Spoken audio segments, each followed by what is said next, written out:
I just want to say, here at the Networking Show, this is an honor.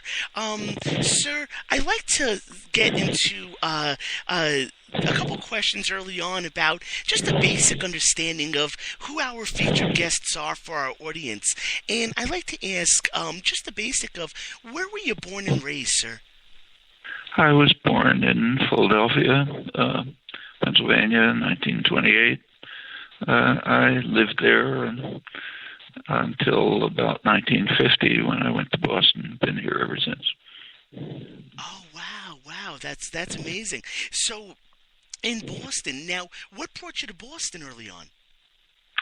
Well, I managed to get a very good graduate fellowship at Harvard, which was very tempting. It was the first time in my life I didn't have to work, and had all the resources of Harvard available.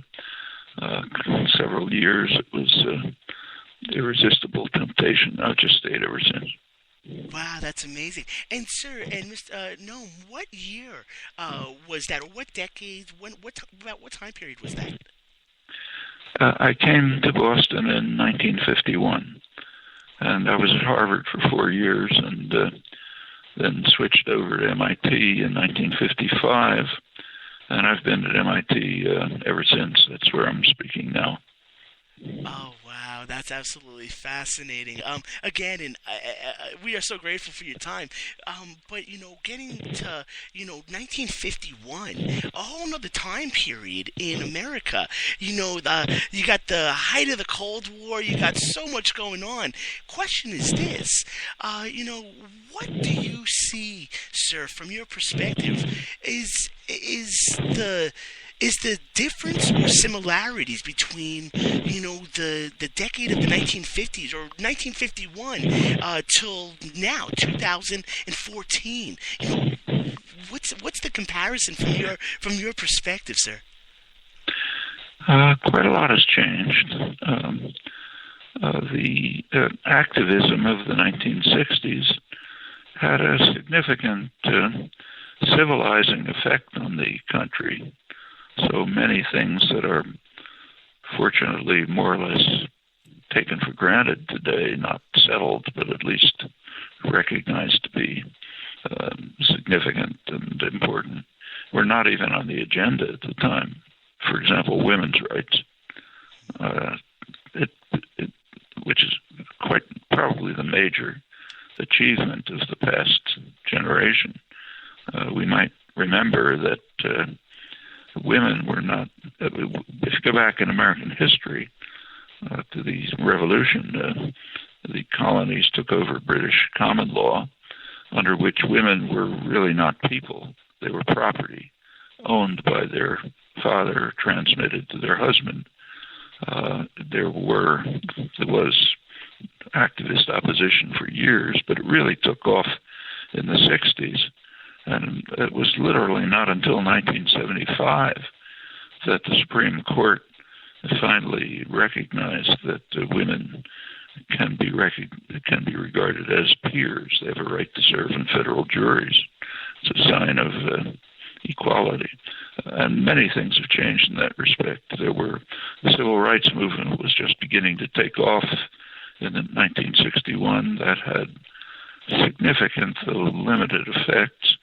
1961 is when I became personally directly involved in protesting the invasion of Indochina. There was virtually no support for that at the time. It was an unheard of issue. In fact, people, even today, almost nobody knows that in 1961, 1962, President Kennedy launched a major attack on South Vietnam with American Air Force bombing villages, chemical warfare to destroy crops, driving people into what amounted to concentration camps, a major attack. Well, by now, within a couple of years, there developed a significant opposition to American aggression in Vietnam, and that's changed the character of the country too. It remains a significant opposition to the kinds of actions that at the time were taken without concern.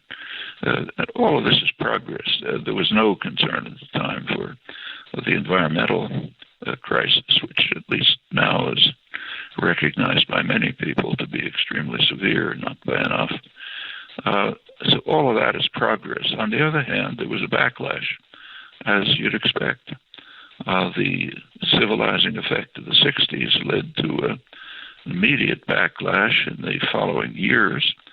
The institution of the essentially neoliberal assault on the population, which takes many forms, and has led to a very significant regression. So just to give some things that we ought to all be familiar with,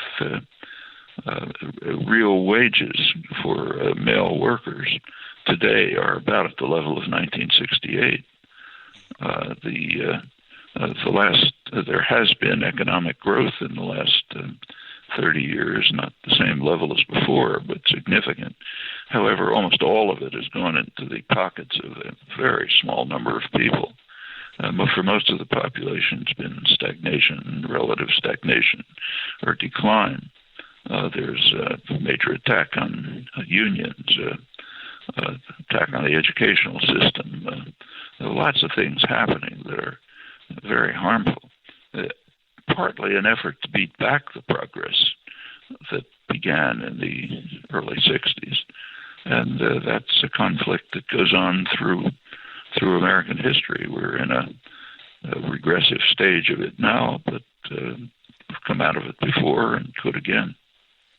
Oh, sir, I tell you, you speak so eloquently and so honestly from the heart it feels. And I have a question that, that just dawned on me, speaking for so many decades, sir, speaking truth in the face of, or speaking from a perspective that is more broad, more educated, what was the spark in you, sir, in your life that said, you know what? I want to be this person who is honest, and I want to be this person who speaks to the world about the truth. When did that happen in your life, sir? I can't really say. It simply goes back to early childhood. Never questioned it. I mean, I grew up during the Depression, and objectively it was much worse than today, although subjectively it was better in the sense that there was a sense of hope and optimism, and we can work together and get out of this and so on, feelings that are kind of absent today. But in the Depression period, there was simply, at least from my point of view, no question from early childhood that one had to commit oneself to combat the deep injustices, repression, violence. The threat of fascism was then expanding over the world. There were extraordinary problems at home. Somehow the question you raise just never arose. Well, I guess I feel honored since being that person that's asked that question that's never arose yet. Sir, you mentioned the education system.